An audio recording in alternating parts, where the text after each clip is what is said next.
আসসালামু আলাইকুম রহমতুল্লাহ।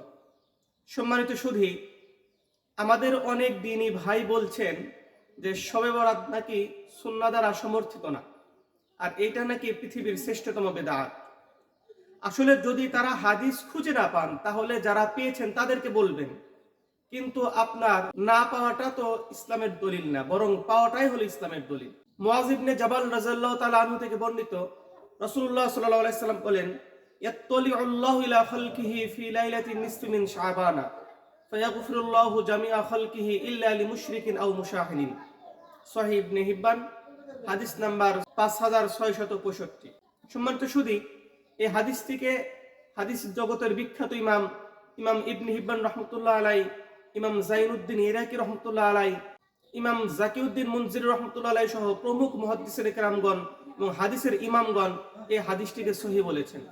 এবং আমাদের যে সকল ভাইরা বলেন যে শবে বরাত হাদিস দ্বারা প্রমাণিত না, এই সকল ভাইরা যাকে শায়েখ হিসাবে মানেন, সেই নাসিরউদ্দিন আলবানী রহমতুল্লাহ আলাই ওনার সিলসিলাতু আহাদিস সহিহায় এই হাদিসটির সমর্থনে আরো 8টি হাদিস এনেছেন।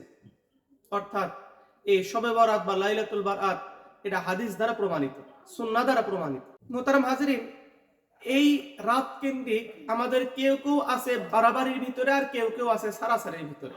রাসূলুল্লাহ সাল্লাল্লাহু আলাইহি সাল্লাম একদিন ঘরে আসলেন।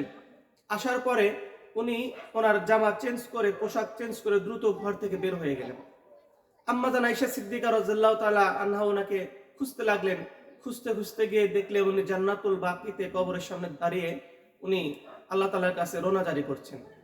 রাসূলুল্লাহ সাল্লাল্লাহু আলাইহি সাল্লাম জিজ্ঞাসা করলেন, আয়েশা, তুমি কি জানো আজকে কোন রাত্রি? আম্মা জান বললেন, ইয়া রাসূলুল্লাহ, এটা তো আল্লাহ এবং আল্লাহর রাসূলই ভালো জানেন। রাসূলুল্লাহ সাল্লাল্লাহু আলাইহি সাল্লাম বললেন, হাদিহি লাইলাতুন নিসফি মিন শাবান, এই রাত্রি হলো শাবান মাসের অর্ধ রজনী, অর্থাৎ 14 তারিখ দিবাগত রাত্রি। মোহতারাম হাজরিন, এই হাদিস দ্বারা এই রাত্রিতে কবর জিয়ারত একেবারেই প্রমাণিত হয়ে যায়। এই হাদিস দ্বারা এটাও প্রমাণিত যে রাসূলুল্লাহ সাল্লাল্লাহু আলাইহি সাল্লাম এই রাত্রিতে কবর জিয়ারতের সময় প্রখ্যাত সাহাবীদের কাউকেই কিন্তু ডেকে নিয়ে উনি কবর জিয়ারত করেন নাই, বরং উনি ওনার মতো একা একা কবর জিয়ারত করেছেন। সুতরাং আমরা এই রাত্রিতে কবর জিয়ারত অবশ্যই করব, কিন্তু কাউকে ডেকে নিয়ে মাইক দিয়ে এলান করে দলবদ্ধভাবে ওখানে যাওয়া, এটা হলো বেদাত। মোহতারাম হাজরিন, আরেকটি হাদিসের ভিতরে এসেছে রাসূলুল্লাহ সাল্লাল্লাহু আলাইহি সাল্লাম দীর্ঘ সিজদায় ছিলেন। আম্মা জান আয়েশা সিদ্দিকা রাদিয়াল্লাহু তাআলা আনহার সন্দেহ হলো যে রাসূল কি ইন্তেকাল করেছেন। সুতরাং উনি ওনার আঙ্গুল দ্বারা একটু নাড়া দিলেন। নাড়া দেওয়ার পর রাসূলুল্লাহ সাল্লাল্লাহু আলাইহি সাল্লাম স্বাভাবিক নিয়মে সালাত শেষ করে উঠে বসে ওনাকে বললেন, আয়েশা, তুমি কি মনে করেছো? রাসূলুল্লাহ সাল্লাল্লাহু আলাইহি সাল্লামকে বললেন, ইয়া রাসূলুল্লাহ, আমি ভেবেছি যে আপনার হয়তো ইন্তেকাল হয়ে গেছে। রাসূলুল্লাহ সাল্লাল্লাহু আলাইহি সাল্লাম বললেন, আয়েশা, তুমি কি জানো আজকে কোন রাত্রি?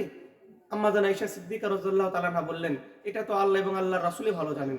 রাসূলুল্লাহ সাল্লাল্লাহু আলাইহি সাল্লাম বললেন, হাদিহি লাইলাতুন নিসফি মিন শাবানা, এই রাত্রি হলো শাবান মাসের অর্ধ, অর্থাৎ 14 তারিখ দিবাগত রাত্রি। সম্মানিত হাজিরিন, এই হাদিস দ্বারা এটাও প্রমাণিত হয় যে এই রাত্রিতে দীর্ঘ সিজদা, দীর্ঘ রুকুর মাধ্যমে সালাত আদায় করা। পক্ষান্তরে এই হাদিস থেকে এ কথাও প্রমাণিত হয় যে এই রাত্রিতে রাসূলুল্লাহ সাল্লাল্লাহু আলাইহি সাল্লাম সালাত আদায় করেছেন একা একা। এমনকি ওনার স্ত্রীও জানতেন না যে এটা যে এত বড় ফজিলতপূর্ণ রাত্রি। এই জন্য এই রাত্রিতে আমরা যার যার মতো ঘরে বসে নফল ইবাদত করব। হ্যাঁ, যদি কারো ঘরে একাকী ইবাদত করার পরিবেশ না থাকে তাহলে আমরা মসজিদে গিয়েও ইবাদত করতে পারি, কিন্তু এর জন্য সবাই একত্রিত হয়ে যাওয়া অথবা মাইক দিয়ে এলান করা এবং সন্ধ্যার পর থেকে মাইকে ইমাম এবং খতিবদের মাধ্যমে ওয়াজের ব্যবস্থা করে অন্য মানুষের ইবাদতে বিঘ্ন ঘটানো, এগুলো শরীয়ত সমর্থন করে না।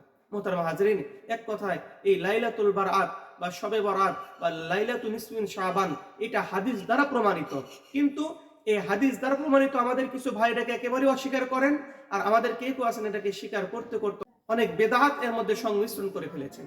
যেমন অনেকের মধ্যে ধারণা আছে যে এই রাত্রিতে যদি সন্ধ্যার সময় কেউ গোসল করে তাহলে এই গোসলের প্রত্যেক ফোঁটায় একটি করে নেকি তার আমলনামায় দেওয়া হবে। এটা সম্পূর্ণ মিথ্যা এবং বানোয়াট, রাসূলের নামে মিথ্যাচার, এটা সুন্নাহ দ্বারা প্রমাণিত না। আবার অনেকেই এটাও মনে করেন যদি কোনো ব্যক্তি সূরা ফাতিহার পর এতবার সূরা ইখলাস, এতবার আয়াতুল কুরসি পড়ে তাহলে এই সওয়াব। মোহতারাম হাজরিন, বিশেষ পদ্ধতিতে বিশেষ সূরা দিয়ে কোনো নামাজ হাদিস দ্বারা প্রমাণিত না। সুতরাং এই রাত্রিতে আমরা নফল ইবাদত করব, তবে সেটা অন্যান্য সময় যেভাবে সূরা ফাতিহার পর যে কোনো সূরা পরে আমরা সালাত আদায় করি, ঠিক এমনি ভাবে আমরা এই রাত্রিতে ইনশাআল্লাহ নফল ইবাদত স্বাভাবিক নিয়মে আদায় করব। রাসূলুল্লাহ সাল্লাল্লাহু আলাইহি সাল্লাম এই মাসে সবচেয়ে বেশি রোজা রেখেছেন। সুতরাং কেউ যদি এই রাত্রির পরের দিন যদি আপনি রোজা রাখতে চান তাহলে অবশ্যই রোজা রাখতে পারবেন। তবে যদি এইটার সাথে আপনি 13, 14, 15 তারিখ রোজা রাখেন তাহলে একটা জিনিস হবে কি, যে আপনার একটা সুন্নত আদায় হয়ে গেল। কেননা রাসূলুল্লাহ সাল্লাল্লাহু আলাইহি সাল্লাম আইয়ামে বীজের রোজা রাখতেন। এছাড়া শুধু যদি আমরা 15 তারিখ রোজা রাখি হয়তো সেটা নফল রোজা হয়ে যাবে, কিন্তু এটা কিন্তু সুন্নত হবে না। মোহতারাম হাজিরিন, এই জন্য এই শবে বরাত কেন্দ্রিক আমরা বাড়াবাড়ির ভিতরেও যাব না, সারাসারির ভিতরেও যাব। আবার কেউ কেউ মনে করেন যে এই দিনে তো রাসূলুল্লাহ সাল্লাল্লাহু আলাইহি সাল্লামের দাঁত ভেঙেছিল, সুতরাং তিনি হালুয়া রুটি খেয়েছিলেন, এই জন্য অনেকে হালুয়া রুটি তৈরি করতে করতে ফরজ নামাজে বাদ দিয়ে দেন। এটা উচিত না। বরং এই রাত্রি তো রাসূলুল্লাহ সাল্লাল্লাহু আলাইহি সাল্লামের দাঁত ভাঙে নাই। রাসূলুল্লাহ সাল্লাল্লাহু আলাইহি সাল্লাম উহুদের যুদ্ধে দাঁত ভেঙেছিল শাওয়াল মাসের 7 তারিখে, আর আমরা লাইলাতুল বারাত এটা ইবাদত করি হলো শাবান মাসের 14 তারিখ দিবাগত রাত্রে। ওটা এক মাসে, এটা অন্য আরেকটা মাসে। এই জন্য এই রাত্রিতে হালুয়া রুটি, গোস্ত রুটি, ভুনা খিচুড়ি এগুলো কোনো জিনিসই শরীয়ত সমর্থিত না বা সবের কোনো বিষয় না। কেউ যদি এমনিতে তার স্বাভাবিক খাবার হিসেবে খায় এটাতে কোনো সমস্যা নাই, কিন্তু এই রাত্রিতে বিশেষভাবে মনে করে খাওয়া এইটা হলো বেদাত। এই জন্য আমরা বাড়াবাড়ির মধ্যেও যাব না, সারাসারির মধ্যে যাব না। আর আমাদের ওই সকল ভাইদেরকে আহ্বান করব যারা বলেন এই রাত্রে হাদিস দ্বারা প্রমাণিত না, আমরা একটা জিনিস না জেনে কোনো বিষয় মিথ্যাচার করব না। রাসূলুল্লাহ সাল্লাল্লাহু আলাইহি সাল্লামের হাদিস দ্বারা সহিহ ইবনে হিব্বানের ভিতরে সেই হাদিসটি এসেছে, এই লাইলাতুল বারাত সহিহ হাদিস দ্বারা প্রমাণিত। এবং এই রাত্রিতে ইবাদত এটাও হাদিস দ্বারা প্রমাণিত। এই রাত্রিতে কবর জিয়ারত এটাও হাদিস দ্বারা প্রমাণিত।